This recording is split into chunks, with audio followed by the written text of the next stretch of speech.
Hey guys, welcome to source point. आज अभी हम लोग डिस्कस करने वाले हैं वीज़ एंड की करंट अफेयर्स, जो कि हमारी अक्टूबर मंथ की है। तो काफ़ी टॉपिक यहाँ पे कंप्लीट हो चुकी है और इकॉनमी की एक लेसन आ चुकी है, लेकिन आज आप लोग को यहाँ पे कल्चर मिलेगी, क्योंकि मुझे अभी ज़्यादा टाइम नहीं है, तो मैं छोटे टॉपिक्स उठा रही हूँ जो कि मैं आपका कवर कर सकूँ आज। तो कल्चर मैं देखती हूँ यहाँ पे कलमकारी पेंटिंग, इसके बारे में देखेंगे, और उसके बाद कुछ न्यूज़ इन शॉर्ट्स है, इट मीन्स कि नोबेल पीस प्राइज़ के बारे में, एंड नोबेल प्राइज़ जो कि 2021 की लिटरेचर के फील्ड में दी गई है, एंड वन शॉर्ट टॉपिक है जो कि निहांग। तो निहांग ये न्यूज़ में क्यों है और ये है क्या, बेसिकली इसके बारे में हम लोग डिस्कस करेंगे। So let's start with the culture topic. तो चलिए स्टार्ट करते हैं कल्चर टॉपिक के साथ, जो कि फर्स्ट टॉपिक है हमारी कलमकारी पेंटिंग। तो कलमकारी पेंटिंग न्यूज़ में क्यों है, क्योंकि कारूपर कलमकारी पेंटिंग जो कि तमिलनाडु की है, इसे अभी जोग्राफिकल इंडिकेशन टैग मिला है, जिसे हम लोग जीआई टैग भी कहते हैं। तो जीआई टैग इस टॉपिक को मिला है, सो दैट्स वाई ये टॉपिक अभी काफ़ी इंपॉर्टेंट है। देखिए, जो भी कल्चर पॉइंट ऑफ व्यू से अगर आप लोग देखोगे तो क्वेश्चन आपके यूपीएससी प्रीलिम्स और दूसरे भी एग्जाम में जो पूछे जाते हैं वो बेसिकली उसी टॉपिक से होते हैं जिसको जीआई टैग मिली हुई है। तो वैसे टॉपिक्स को आप लोग को छोड़ना नहीं है और डिटेल में जाके उसके बारे में रीड आउट कर लेनी है। तो कलमकारी पेंटिंग के बारे में देखते हैं। तमिलनाडु यानी कि कलमकारी पेंटिंग, ये आपका प्योर कॉटन के जो कपड़े होते हैं उसमें किया जाता है, और ये टेम्पल्स वगैरह में इसको यूज़ किया जाता है। अम्ब्रेला कवर्स होते हैं, सिंड्रिकल हैंगिंग होती है, चैरट कवर होते हैं, जो रथ वगैरह होते हैं उसको कवर करने के लिए ये कलमकारी पेंटिंग का इस्तेमाल किया जाता है, ठीक है। और फॉल्स सीलिंग भी जो है वो क्लॉथ पीस की होती है। आज के डेट में तो हम लोग अलग अलग डिज़ाइन बनाते हैं, बट ये आप लोग देख सकते हो कि तमिलनाडु में इस तरीके का भी उपयोग होता है। कलमकारी पेंटिंग की बात करें तो ये कारूपुर में होता है, इसलिए आपका कारूपुर कलमकारी पेंटिंग कहा जाता है। और ये विलेजेस है जो कि आपको यहाँ पे अरियल्लूर डिस्ट्रिक्ट में देखने को मिलेगा। सॉरी फॉर प्रोनाउंसिएशन, साउथ की थोड़ी वर्ड्स ऐसी होती है जो कि मुझे प्रोनाउंस करने में दिक्कत होती है, तो इसके लिए मैं पहले ही आप लोग से क्षमा मांग लेती हूँ। कलमकारी पेंटिंग की अगर हम लोग बात करें तो basically this facts are very important. ये एक टाइप ऑफ हैंड पेंटेड और यहाँ पे ब्लॉक प्रिंटेड कॉटन टेक्सटाइल है, जो कि कुछ कुछ पार्ट्स में आपको इंडिया में देखने को मिलेगा, और ये वॉल में, दीवारों में जो है, दीवारों में इसको हैंग किया जाता है। आप देख सकते हो इस पेंटिंग की भी यहाँ पे चित्र दी गई है, तो कितना ज़्यादा ये एकदम से आप देख सकते हो कि फाइन पेंटिंग है, या हाथों से बनाई जाती है पेंटिंग। साथ ही कलमकारी का मतलब क्या होता है, कलम मीन्स पेन, जो आप लोग पेन है, और कारी मीन्स वर्क, यानी कि पेन से किया हुआ काम को हम लोग कलमकारी कह रहे हैं, ठीक है। और ये कॉटन और सिल्क फैब्रिक में ये काम किया जाता है। और ये जो कलरफुल आर्ट है ये आज से नहीं, ये मोर देन 3000 BC से ही हम लोग इस आर्ट को देख रहे हैं। ट्रेडिशनल स्टाइल अगर कलमकारी का देखें तो ये कालाहस्ती में फेमस है, जो कि चेन्नई के नॉर्थ में है, और मसूलीपट्टनम जो कि ईस्ट ऑफ हैदराबाद में। तो ये दो जगह है जहाँ पे ये स्टाइल काफ़ी ज़्यादा फेमस है। और ये जो पेंटिंग है ना, उस समय ये यूज़ होता था हिंदू दीतीज़, जो हिंदू के जितने भगवान हैं उनको यहाँ पे उनको यहाँ पे शो करने के लिए होता था, उनमें होता था। और ये जो सीन है हिंदू माइथोलॉजी से, वहाँ पे ये पेंटिंग यूज़ होती थी। ये जो आर्ट है ये आप लोग देखो कि मुगल्स के ही टाइम में है, पर्टिकुलरली जो गोलकोंडा वाला रीजन है वहाँ से ये पेंटिंग आपका निकल कर आया। मोस्टली अगर हम लोग देखें तो यहाँ पे नेचुरल डाइज यानी कि नेचुरल कलर यूज़ किए जाते हैं, और इसमें 23 स्टेप्स होते हैं। तो 23 स्टेप्स होते हैं कि पहले इसको चित्र को बनाना है, फिर उसमें कलर फिल करनी है, फिर अपना ये इनका एक तरीका होगा, तो उतने तरीके में आपको नहीं जाना है। बेसिकली इसके फैक्ट्स एंड फिगर्स को आप लोग को काउंट डाउन करके रखनी है, ठीक है। डिस्टिंक्टिव देखते हैं कि ये जो स्टाइल है कलमकारी पेंटिंग्स की, इसके बारे में देख लेते हैं। पहले यहाँ पे आप देखो श्री कलाहस्ती स्टाइल है।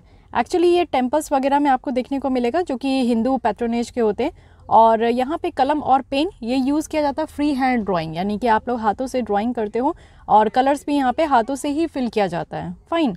और ये जो थीम्स है यहाँ पे, थीम्स और डीटीज़ जो है ये ग्रेट इपिक्स में देखने को मिला है, जैसे रामायण हो गए, महाभारत हो गए, पुराणास हो गए, अदर जो मिथोलॉजिकल क्लासिक्स है वहाँ पे आपको ये सारे थीम्स और डीटीज़ में देखने को मिलेंगे। ये डिपिक्ट किए जाते हैं क्रॉस में, टेम्पल हैंगिंग में। टेम्पल्स में आप देखते हो कि वहाँ पे दीवारों में जो हैंग किया जाता है वो कलमकारी पेंटिंग होते हैं। रथ वगैरह जो है उसके बैनर्स लगे रहते हैं इससे, तो ये भी आपको देखने को मिलेगा। इसी के साथ मछलीपट्टनम स्टाइल है, तो पेडाना कलमकारी, जिसे यहाँ पे मछलीपट्टनम स्टाइल भी कहते हैं। यहाँ पे वेजिटेबल्स जो डाइट ब्लॉक पेंटिंग्स है ना, वो यहाँ पे इंक्लूड है, और पर्शियन आर्ट से ये काफ़ी इन्फ्लुएंस्ड है। और यहाँ पे जो भी मोटिव्स होते हैं वो यहाँ पे यूज़ करते हैं ट्रीज़ को, फ्लावर्स को, और लीफ डिज़ाइन को। तो पत्ते में भी, पेड़ में, ये सारे डिज़ाइंस है जो कि यूज़ किया होता है यहाँ पे, तो इसको ध्यान देनी है, ओके। इसी के साथ आप देख सकते हो अदर ब्लॉक पेंटिंग आर्ट भी है जो कि इंडिया में काफ़ी फेमस है। जैसे गुजरात रीजन में अगर आप देखो तो यहाँ पे अजरक प्रिंट है, काफ़ी इंपॉर्टेंट है। राजस्थान में आप देखो तो ये संगानेरी है, दाबू है। मध्य प्रदेश पे देखें तो बाग पेंटिंग है which is very important. Calcutta Serampore में अगर आप देखो, वाराणसी में, फिरोजाबाद जो कि यूपी में है, तो ये काफ़ी इंपॉर्टेंट सेंटर है इस ब्लॉक पेंटिंग का। साथ ही अदर फॉक आर्ट्स भी आप लोग देख सकते हो। फॉक आर्ट्स कहने का मतलब है कि उसी राज्य में वो आपका ज़्यादा से ज़्यादा प्रचलित है। जैसे आंध्र प्रदेश में आपको लेपाक्षी पेंटिंग देखने को मिलेंगे, राजस्थान में मेवाड़ स्कूल ऑफ पेंटिंग है, अंबर जयपुर स्कूल ऑफ पेंटिंग आपको राजस्थान में देखने को मिलेगा, मधुबनी पेंटिंग जो कि Mithila region of India and Nepal में है, बेसिकली आपको बिहार वाले रीजन में, कथकली केरल में है, दलखाई डांस आपका उड़ीसा में है, पावाकोथू आपका केरल में है, और नायका पेंटिंग आपका मदुरई और तंजावुर में। तो बेसिकली ये सारी जो पेंटिंग्स है ना, आपको रटने नहीं है, लेकिन हाँ ये याद रखिएगा कि आप लोग जिस राज्य से बिलोंग करते हो, एटलीस्ट यहाँ की आपको पेंटिंग के बारे में, अपनी राज्य के पेंटिंग के बारे में पता होना चाहिए। ठीक है, अब आते हैं यहाँ पे बेसिकली कि जीआई टैग होता क्या है। अब यहाँ पे कलमकारी पेंटिंग को जीआई मिला है, तो ये टैग के बारे में थोड़ा बहुत हम लोग समझते हैं। ये एक साइन है जो कि किसी प्रोडक्ट में हम लोग यूज़ करते हैं, और इनका एक स्पेसिफिक जोग्राफिकल ओरिजिन है। जैसे अभी आप लोग देखो कि कलमकारी पेंटिंग कहाँ से ओरिजिनेट हुआ है, तो ये तमिलनाडु से। इट मीन्स कि आप पूरे देश भर में, सिर्फ हमारे ही देश में नहीं, पूरे दुनिया भर में अगर आप देखो तो कलमकारी पेंटिंग का नाम लिया जाएगा ना, तो ये समझ में आएगा कि ये तमिलनाडु की पेंटिंग है। इसको हम लोग किसी और राज्य की पेंटिंग, किसी और देश की पेंटिंग नहीं कह सकते हैं। तो सबसे पहली बात ये होती है कि जहाँ की ये पेंटिंग होती है ना, वहाँ की ये खासियत बन जाती है कि हाँ यहाँ से ये ओरिजिनेट हुआ है। भले ये पेंटिंग आपका हर जगह इस्तेमाल होता होगा, और भी राज्यों में इस्तेमाल होते हैं, बट इसकी जो पहचान है कि ये कहाँ से ओरिजिनेट होकर आई है, वो इसमें एक आप कह सकते हो कि इसको सर्टिफिकेट मिल गया है। जीआई टैग कहने का मतलब है ज्योग्राफिकल इंडिकेशन जो है। यहाँ पे जो भी कलमकारी पेंटिंग यूज़ करने वाले जो लोग होते हैं, उनको राइट्स मिल जाता है कि उनको थर्ड पार्टी से गलत तरीके से जो इसका इस्तेमाल करते हैं, उनसे इस्तेमाल करने से रोके। तो ये अधिकार एक मिल जाता है, वो आप लोग देखते हो। साथ ही अगर Paris convention for protection of industrial property के तहत देखें, तो ये जो ज्योग्राफिकल इंडिकेशन है ना, ये इसको इंटेलेक्चुअल प्रॉपर्टी राइट के तहत आपका इसको इसमें कवर किया गया है। तो इंटेलेक्चुअल प्रॉपर्टी राइट क्या होता है? इंटेलेक्चुअल प्रॉपर्टी राइट कहने का मतलब है कि जो भी आप लोग इनोवेट करते हो, उस प्रोडक्ट के ऊपर आपका अधिकार हो जाएगा। तो ठीक है, आपका अधिकार है, इट मीन्स कि आपने उसके ऊपर इन्वेस्ट किया, अपना टाइम, अपना एनर्जी लगाया, अपने मनी लगाया, तो उसके लिए आपको जो है कुछ फ्रीडम मिलना चाहिए। कुछ सालों तक जो है आपको ये मिलना चाहिए कि उस पेंटिंग को, उस प्रोडक्ट को कोई और जो है उसको नहीं बना सकता, मैन्युफैक्चर नहीं कर सकता। तो ये भी आप देख सकते हो कि पेरिस कन्वेंशन के अंदर जो है जीआई टैग को इंटेलेक्चुअल प्रॉपर्टी राइट के तहत रखा गया है। साथ ही यहाँ पे आपका ट्रेड रिलेटेड जो एस्पेक्ट है इंटेलेक्चुअल प्रॉपर्टी राइट एग्रीमेंट का, इसको भी यहाँ पे कवर किया गया है। इंडिया की बात करें, जो कि वर्ल्ड ट्रेड ऑर्गेनाइजेशन की मेंबर है, और ये किस कानून से जीआई टैग दिया जाता है, तो इसके लिए एक बेसिकली कानून है, geographical indication of goods registration and protection act 1999 का। इसके तहत इसको ये आपका जो है यहाँ पे जीआई टैग दी जाती है। अब ये जीआई टैग किसी प्रोडक्ट को दिया जाता है, ये टैग सिर्फ आपका वैलिड रहेगा 10 ईयर्स तक, ओके। लेकिन इसको फिर से रिन्यू करा सकते हैं टाइम टू टाइम। लेकिन 10 ईयर कंप्लीट हुआ तो फिर अगर आप रिन्यू कराना चाहते हो तो अगला 10 ईयर आपको मिलेगा, यानी कि 10 ईयर्स का यहाँ पे आपको देखने को मिलेगा कि सिर्फ ओनली, ओके। तो ये चीज़ ध्यान रखनी है। तो this is all about the GI tag. इसके अलावा अगर हम लोग कुछ रिलेटेड न्यूज़ भी देखें, तो कल कुरिची वुड है, वुड कार्विंग है तमिलनाडु से, जिसको यहाँ पे जीआई टैग मिला है। तो काला कुरिची अगर वुड कार्विंग देखें तो ये स्पेशलाइज्ड है, यानी कि टेम्पल रिलेटेड जो आइटम्स है ना, उसको कार्व करने में, जैसे कि फर्नीचर वगैरह हो गया। तो पुरानी ट्रेडिशनल जो डिज़ाइन होते थे ना, जैसे कि आप देखोगे कि कोई भी ऐसी हमारे यहाँ की जो मॉन्यूमेंट्स, उसमें काफ़ी ब्यूटीफुल नक्काशी की जाती थी। आज की डेट में वैसी नहीं आपको देखने को मिलेगी। तो कुछ जो ट्रेडिशनल डिज़ाइंस है ना, उसको फर्नीचर में बनाना, तो और वो सारे नक्काशी आपको आज की भी डेट में बड़े बड़े टेम्पल्स में देखने को मिलेंगे। स्पेशली अगर आप साउथ की टेम्पल में जाते हो, जो कि तमिलनाडु, चेन्नई, तमिलनाडु, आंध्र प्रदेश, कर्नाटक, ये सारी जगह पे आपको बहुत अच्छे अच्छे नक्काशी वाले जो है टेम्पल्स देखने को मिलेंगे। अदर जीआई टैग्स अगर हम लोग तमिलनाडु से देखें तो ये कन्याकुमारी क्लोव्स है, यानी कि जो लौंग आप लोग देखते हो ये भी मिला हुआ है। डिंडीगुल लॉक है, एक तरीके का ताला है।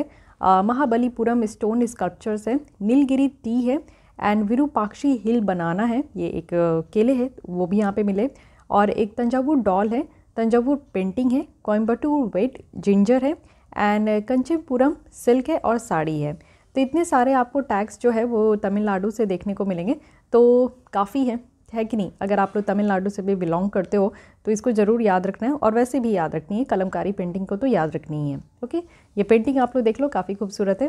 So this is all about this GI tag. Coming to the next, जो कि है यहाँ पे न्यूज़ इन शॉर्ट्स।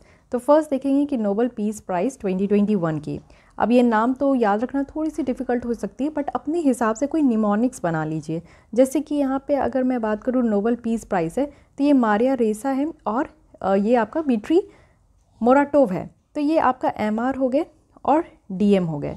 तो इस तरीके से DMR आप लोग याद रख सकते हो। पीस में शांति वगैरह कौन यहाँ पे आपके जो है peace and law and order को मेंटेन करने के लिए कौन होते हैं, तो DM होते हैं, है कि नहीं। ये मेंटेन करते हैं, इनका एक ये भी फंक्शन है, रोल है। तो DM से आप लोग जो है इस तरीके का शॉर्ट फॉर्म बनाकर याद रख सकते हो, ठीक है। पीस DM है, MR है, ठीक है, तो ये भी याद रखना है। कॉन्ट्रीब्यूशंस क्या है कि इनका एफर्ट सीखने को मिला है कि फ्रीडम ऑफ एक्सप्रेशन, ठीक है। फ्रीडम ऑफ एक्सप्रेशन किस आर्टिकल्स के तहत आता है, तो आर्टिकल आपका 19 है इंडियन कॉन्स्टिट्यूशन का। 2012 में क्या हुआ था कि जो ये मारिया रेसा है ना, ये को फाउंडेड ट्रैपलर है एक डिजिटल मीडिया कंपनी की, जो कि यहाँ पे आप देखो कि इन्वेस्टिगेटिंग जर्नलिज्म के लिए रेसा के द्वारा फोकस किया गया था। जो फिलीपाइंस की प्रेसिडेंट है यहाँ पे रोड्रिगो, उनकी कंट्रोवर्शियल थी वॉर ऑन ड्रग्स कैंपेन। तो ये क्लेम किए थे कि इसमें थाउजेंड्स ऑफ जो लोग हैं उनकी यहाँ पे जो है लाइफ की बात है। तो यहाँ पे रशियन जर्नलिस्ट जो थे DM, इनके द्वारा ये को फाउंडेड है किसमें, न्यूज़पेपर जो कि नोवाजा गैजेटा है। तो मोराटोव जो कि यहाँ पे DM है, ये डिकेड्स डिफेंडेंट है फ्रीडम ऑफ स्पीच को लेकर रशिया में। जो कि आप लोग देखते हो कि काफ़ी जर्नलिस्ट ऐसे हैं जिनको कि बोलने की स्वतंत्रता नहीं है, उनको कहीं ना कहीं रोका जाता है, टोका जाता है, और अगर वो सच बोलना चाहते हैं तो उनमें भी उनको कई तरीके की प्रॉब्लम चैलेंजेस फेस करने को देखने को मिलती है। तो ये सारी चीज़ों के लिए इनके द्वारा जो है यहाँ पे आवाज़ उठाई गई है। तो ये शांति का यहाँ पे प्रतीक है, इसलिए इनको नोबेल पीस प्राइज़ दिया गया है। नोबेल प्राइज़ अगर लिटरेचर में देखें तो ये तो आपको डायरेक्ट याद रखना है, ये तंजानियन राइटर है अब्दुल रज़क गुरना। तो इसको याद रखने, अब्दुल रज़क यानी कि AG को यहाँ पे आपका जो है लिटरेचर में मिला है नोबेल प्राइज़।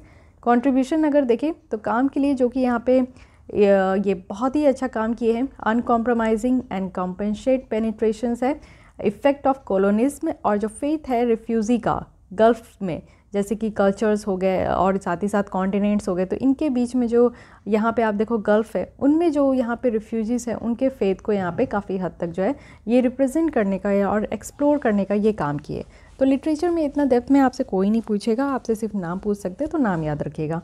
निहांग्स की अगर बात करें तो निहांग्स जो कि आप देखो कि सिख वॉरियर जो है इनसे रिलेटेड है, और ये ब्लू रोब्स होते हैं यहाँ पे, और इनका तलवार है, स्पेयर्स है, ठीक है, शॉर्ट और स्पेयर्स है, और ये टर्बन से डेकोरेटेड भी है, ठीक है, टर्बन जो वो पगड़ी पहनते हैं। और ये जो ऑर्डर है इसको बहुत सालों पहले भी आप देखो कि इसको ट्रेस किया गया, यानी कि जो गुरु गोविंद सिंह जो थे उनके टाइम से ही इस तरीके की जो है निहांग्स चलते आ रही है। ये जो टर्म है निहांग, इसका मतलब है क्वालिटीज़ ऑफ द क्लैन, ठीक है। इनकी फ्रीडम है कि वो किसी भी डेंजर डेथ से जो इनका कोई भी डर नहीं है, यानी कि किसी भी खतरे से नहीं डरते, किसी भी डेथ से नहीं डरते, और एकदम से रेडी रहते हैं एक्शन के लिए, क्योंकि इनके पास इसलिए वो शॉर्ट लेके यानी कि वो तलवार लेके घूमते हैं। निहांग्स आज के डेट में आप देखो तो बहुत सारे छोटे छोटे ग्रुप्स में ये डिवाइड हो गए और ऑर्गेनाइज है 2 दल में, एक तो है बुद्धा दल और दूसरा है तरुणा दल, ठीक है। निहांग का काफ़ी अच्छा खासा रोल है कि सिख पंथ को कैसे डिफेंड करे after the fall of the first Sikh गुरु, और ड्यूरिंग जो ऑनस्लॉट हुआ था अफगान इन्वेडर यानी कि अहमद शाह दुरानी जब यहाँ पे इन्वेड किए थे, आए थे, तो उस समय के बारे में बात है। तो इतनी बातें याद करने की ज़रूरत नहीं है। एक मार्शल आर्ट है पंजाब की जिसको घटका कहते हैं, तो ये निहांग के द्वारा परफॉर्म किया जाता है। ये स्टेटमेंट आपके लिए काफ़ी इंपॉर्टेंट है, ठीक है।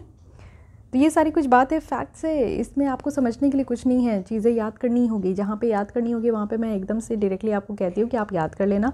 और याद भी ऐसा नहीं है कि रटे जा रहे हैं जाप कर रहे, नहीं, 2-4 बार आप रीड कर लेना, आपको अपने माइंड में जो है क्लिक कर जाएगा। ओके, सो यहाँ पे कल्चर की हमारी लेसन कंप्लीट होती है। अगर आप लोग को विज़न है इसके टेस्ट सीरीज़ या फिर मेंस की टेस्ट सीरीज़ आप लोग को ज्वाइन करनी है, तो डिस्क्रिप्शन बॉक्स में जो ईमेल आईडी है उसमें आप लोग मेल करके ज़रूर ज्वाइन कीजिए, क्योंकि काफ़ी ज़्यादा इंपॉर्टेंट है और आपकी अभी से प्रैक्टिस होगी तो जब एग्ज़ाम आएगा तो उस समय आप कंफर्टेबल फील करोगे।